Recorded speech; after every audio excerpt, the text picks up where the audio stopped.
Guys, welcome to my channel. Please like and subscribe. Thank you. Hi guys, good evening. Welcome back again po sa aking humble kitchen. So, ang menu po natin ngayon ay curry rice, Japanese curry rice po. So, ngayon po ay ang gagamitin nating mga ingredients ay sisimulan nating iwain po sila muna. So, halika po, samahan niyo akong maghiwa ng ingredients. Okay, nakikita ba? Okay, start po natin sa onion.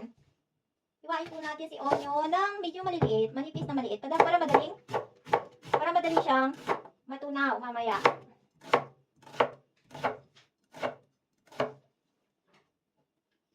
Okay, hiwa-hiwa lang tayo, kahit ganitong hiwa lang.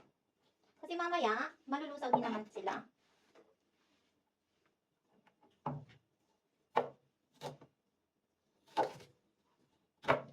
Guys, pasensya na yung the way akong maghiwa ng mga gulay kasi hindi ako professional na chef. Dito lang ako nagiging chef sa bahay.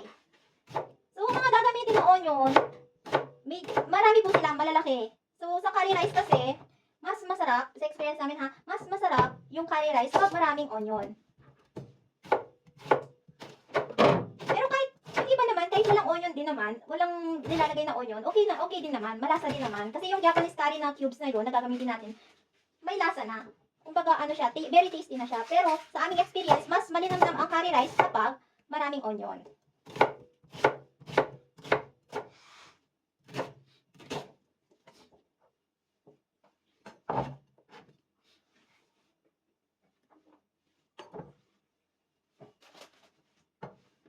Okay, itong last na onion natin.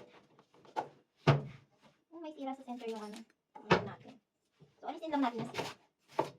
Maganda na kasi itong onion na to, guys. Kasi galing pa sa sa farm. Sa farm ni tatay.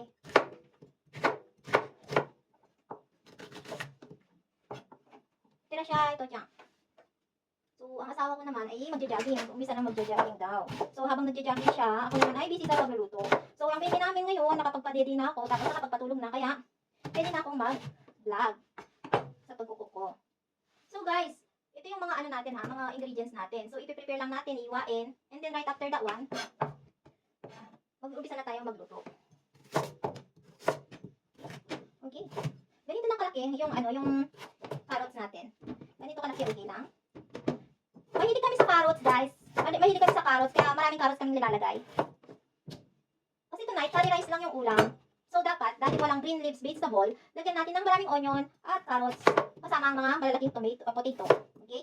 Ganyan lang yung hiwa, guys. Huwag sobrang liit kasi mamaya malulusaw sila. Okay.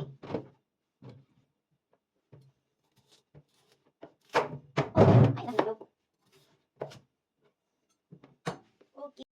So, guys, tapos na tayo maghiwa ng mga ingredients. So, ngayon, iisa-isay natin, papakita ko sa camera kung ano yung mga ingredients na gagamitin natin ulit. So, ito guys, ito yung spare ribs na karne. Yun yung gagamitin ko tonight. Pero, sa atin, kahit alin naman ang gamitin mong ingredients, pwedeng chicken, pwedeng beef, pwede rin po yan. Nasa prepared taste mo naman yan kung anong gusto mong gamitin sa paggawa ng curry rice. So, ako kasi, mas mahilig kami ng mag-asawa sa pork na medyo may konting taba kasi mas nagbe-blend ng maayos sa panlasa namin na mas malinamnam yung curry rice sa pork. So, kayo rin, pwede rin kayong kahit anong klaseng karne, pwede nyo gamitin dito. So, next ingredients tayo is yung mga nagsisilakihang onion po. Okay? Then next, potato. Yung kaninang hiniwa. Then, carrots. Okay? Then, yung Japanese curry rice na golden curry, ang gagamitin po natin. Okay? So, start na po tayo. So, ito yung ito yung paglalagyan ng mga lutuin natin, paglulutuan natin. Okay? Ang init. At saan po lalagay ito? Okay. So, start po tayo sa karne. Okay? Sa karne po tayo, start tayo. Okay?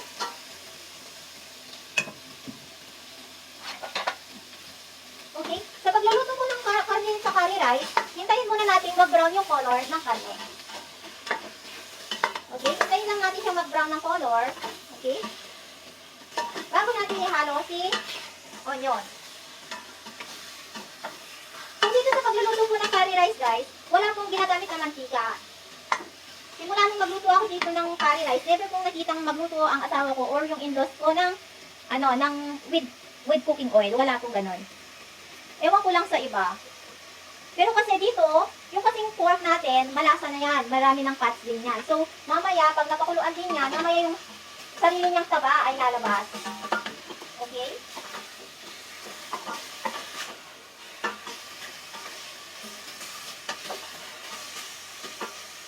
So guys, may share lang ako. Kasi nga, bago-bago lang din akong nag-YouTube channel. Nagpo-post sa YouTube, ganyan. I-advise ko lang kayo, bago kayo gumawa ng YouTube channel, siguraduhin lang natin na alam natin at na-enjoy natin yung niche natin. So, ang niche, ano ba nga ba yung niche? Yung bang magiging topic mo o magiging focus ng yung channel. Tulad ko, halimbawa, yung daily vlog ko, pansamantala, puro cooking lang. Pero, hi guys, so balik tayo sa linuluto nating karne. Nagiba na yung kulay, nag-brown na. So, pwede na nating ilagay yung onion. Wait lang. Ay. Okay, ang hirap pala nito. Okay. Nakikita kaya? Ayun siya guys. Okay. Ayun yung karne kanina. So, kahit hindi natin lagyan ng mantika, meron ng mantika yung karne. Ayun siya. Ayun, lumalabas na yung mantika. And then, so, ang gagawin natin, ilalagay lang po natin si onion. Naglalagay ang onion. Ano kung matapon onion? Okay.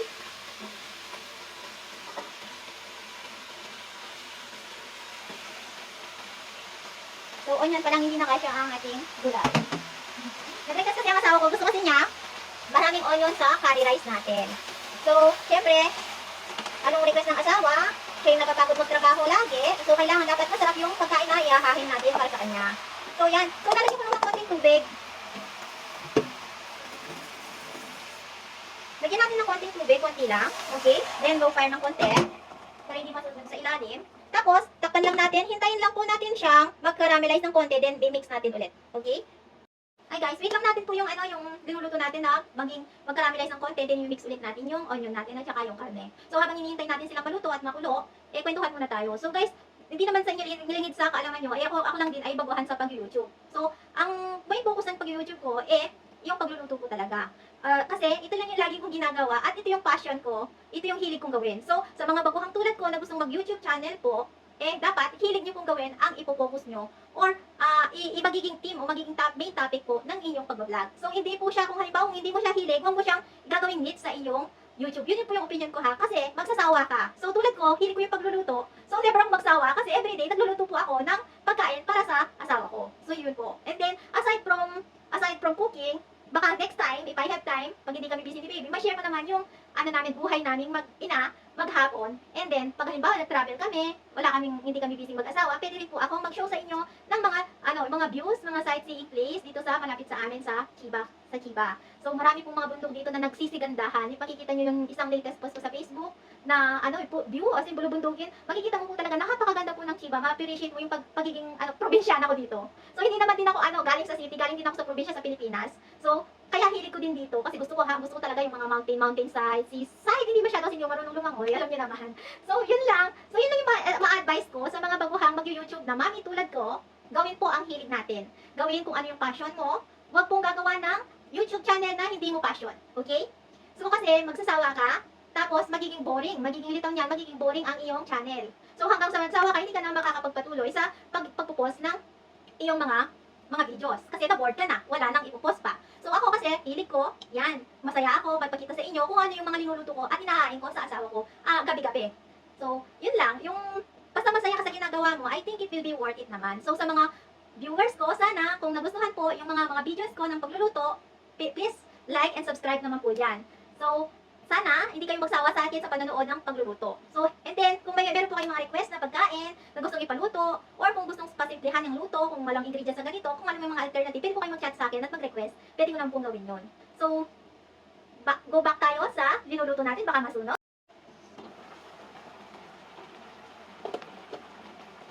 Ito siya guys, kumukulo na siya.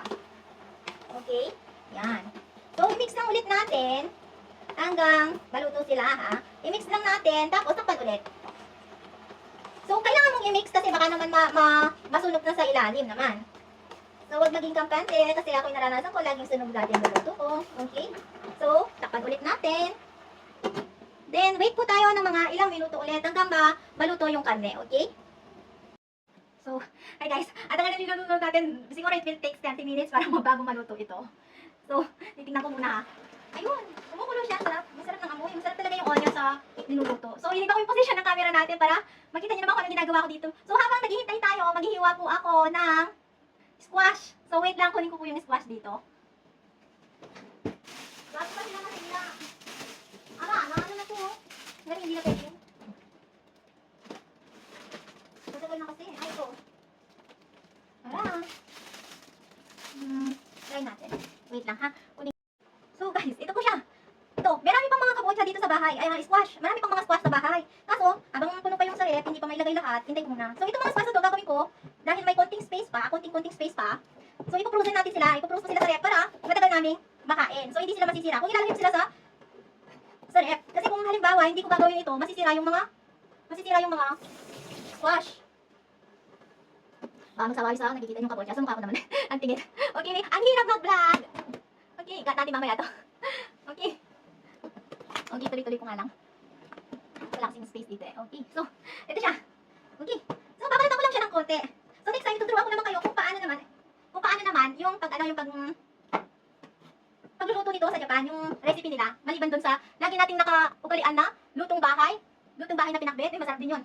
So, maliban doon, para hindi tayo magsawa, try ko ipakita sa inyo yung mga bagong recipe dito sa Japan na kayang-kaya at yakang-yakang gawin ng mga mami tulad ko. Uy, shout out sa mga mami out there, nood naman kayo. Nood naman kayo ng vlog ko. Enjoy natin yung kwentuhan habang ako'y nagluluto. So, okay nga to eh, simula nung gawin kong mag-start akong mag-vlog, na-enjoy ko na lalo yung gawin ko kasi may kwentuhan na ako. So, habang nag-jogging ang asawa ko, may ginagawa siya, ako naman yung nakikipagkwentuhan at nag-vlog. Okay. Okay, tuloy-tuloy lang natin ito.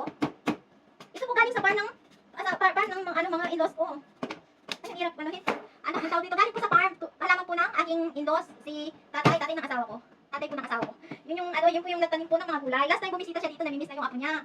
Pinagdala kami ng gulay. Yung tulad nga po ng beans na pinakita ko last time, kasama po itong mga kabocha, squash sa atin, kalabasa sa atin.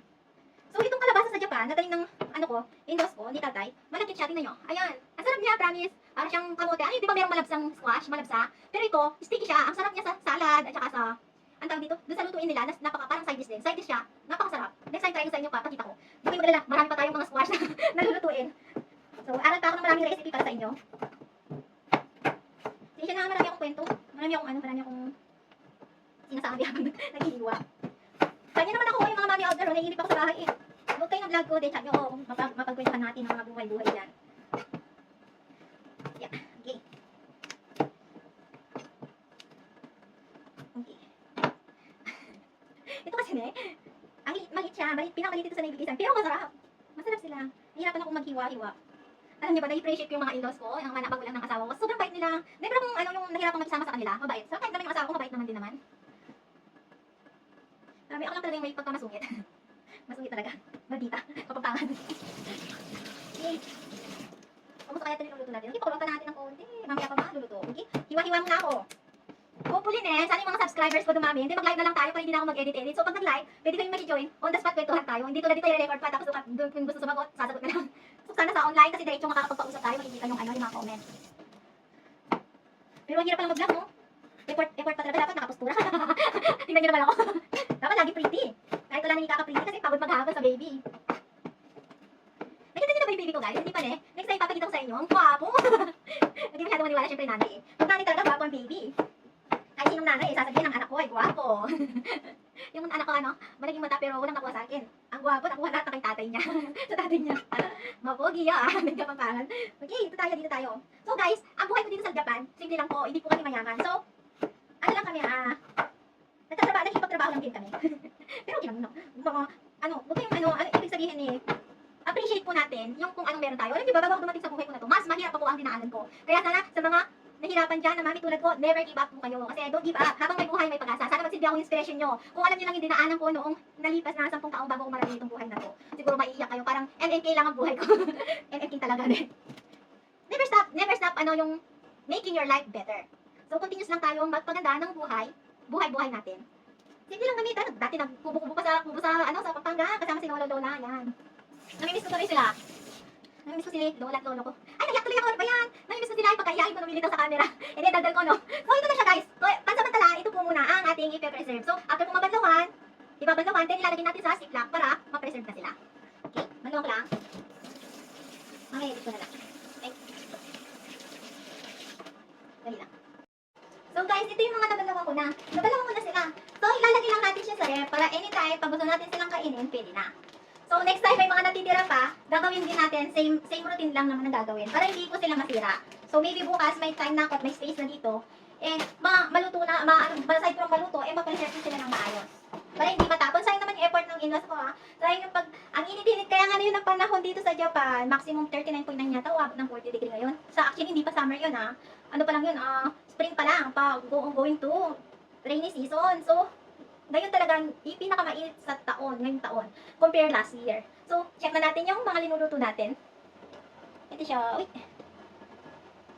Ang layo ng camera, wait lang. So guys, ito, haluin lang natin siya. Ayun, nag-caramelize na yung onion. Okay. Okay. Then haluin. Hintayin lang natin na todo ano yung onion. Konti pa. Ayun siya. Sarap. Onion pa lang. Masarap na. Okay. Okay. Hintayin po natin ulit. Okay. Ayun. So guys, nag-caramelize na siguro yung ano natin. Dinuluto natin. Tingnan nyo. So, nag-caramelize na siya. Nakikita ba? Ayun. Ayan. So, habang nakulo na siya, nag-caramelize na, ilagay lang natin itong mga carrots. Okay. Si carrots, lagay. Yan din yung potato. Yung patatas natin, nilagay lang natin. Okay? Wait lang. Pagpili kasi talaga eh. Okay? Yan siya. Okay? And then, haluin lang natin siya. Haluin lang po natin siya. Haluin lang ng konti. Hanggang bumaba yung mga patatas natin. So, maliit pa yung nabay ko na 3 liters na. 3 liters na, siksika na sila. 3 liters ng nabay kong pan. Kasi nga itong, yung isang pan ko, pwedeng pang prituhan, paglagaan, lahat na duty na niya. So, bumili na ako ng, kapartner niya para may kasama siya. Okay? So, yan lang po. Hintayin lang po natin lumambot yung mga patatas. Hintayin lang lumambot yung mga patatas at carrots. So, mamaya balikan ko kayo ha. Guys, almost done na po. Lutong-luto na po yung ating mga patatas, carrots at saka, ang tawag dito? Karne. So, let's ako sa asawa ko. So, ito siya. Ito, bubuksan na natin yung sakit. Meron akong extra dito. So, ito yung ilalagay lang po natin. Okay, dito tayo. Ayun, nakikita kaya. Okay. Dito na lang lalagay. Ayan siya, lutong-luto na yung karne. So, dahil marami po yung binuto ko, ilalagay lahat natin siya. Lagay lang natin, wait lang. So, itong curry rice po, Japanese curry rice, merong level po ng hanghang ito. Gusto mong mas maraming hanghang, walang hanghang, at saka sa middle. Ito sa gamit namin dito, nasa middle lang po. Sa medium. Okay, tapos yan, ganyan lang siya, halo-halo lang, matunaw yung cubes natin. Ayun, nalusam na yung mga patatas natin. Yung others, nalusam na todo talaga. Pero masarap to, masarap. Ihalo-halo lang natin siya. Okay. So, mamaya hindi na natin makikita sila patatas. Kasi sobrang lutong-luto na. Bising-bising kasi ako. Hindi ko na tingnan. Okay? Try natin dito.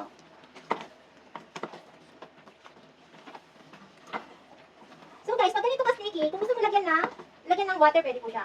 So, yung iba na lagyan ng water, yung others hindi. Ako, tulad ko. Pero ako ngayon nagagamit ako ng konting tubig. Okay, wait lang. So, guys, balik tayo dito. Lagyan natin ng konting tubig. Subukan natin, okay? Konti pa. Okay.